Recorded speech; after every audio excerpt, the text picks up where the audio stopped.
मेहनती किसान। ये कहानी है एक किसान की जो कि बहुत मेहनती था। वह बड़ी मेहनत से खेतों में अनाज उगाता था और उसकी देखभाल करता था। पर अक्सर ही उसकी फसल खराब हो जाती थी। कभी सूखा पड़ जाता, कभी बाढ़ आ जाती, या कभी तेज धूप और कभी आंधी। कोई ना कोई वजह से उसकी फसल खराब हो ही जाती थी।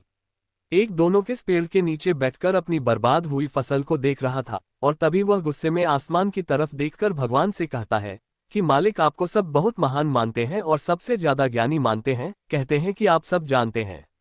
लेकिन मुझे ऐसा लगता है कि आपको कुछ भी नहीं पता। उद्धरण चिन्ह। मुझे ये लगता है कि आपको तो ये भी नहीं पता होगा कि फसल कैसे होती है। अगर आप ये जानते होते तो हर समय जो बाढ़, आंधी और तूफान आते हैं वह कभी नहीं आती। आप नहीं जानते कि कितना नुकसान उठाना पड़ता है हम किसानों को। अगर मेरे हाथ में शक्ति होती कि जैसा मैं चाहूं वैसा मौसम हो जाए, तो फिर आप देखना मैं फसल को कितने अच्छे तरीके से उगाता हूं। तभी उतने में ऊपर से एक आवाज आए, ले मैं तुझे ये ताकत देता हूं कि आज से तू जैसा चाहे वैसा मौसम करके अपने फसल को उड़ा सकता है और अपनी फसलों की हिफाजत कर सकता है। उद्धरण चिन्ह। एक दो दिन गुजारने के बाद किसने फिर से अपने खेत में गेहूं की फसल उगाए। अब किसान के पास तो शक्ति थी, वह जैसा चाहे वैसा मौसम कर सकता था। तो किसान ने आंधी, तूफान और बाढ़ कुछ भी उसने अपने खेतों पर आने नहीं दिया। किसान ने अपनी फसलों को बर्बाद होने से बचाया, और उस साल उस किसान के खेत में ऐसी फसल हुई जो पहले कभी नहीं हुई थी। मन ही मन किसान बहुत खुश हो रहा था और साथ ही साथ यह सोच भी रहा था कि भगवान को बताऊंगा कि इसे कहते हैं शक्ति का सही इस्तेमाल।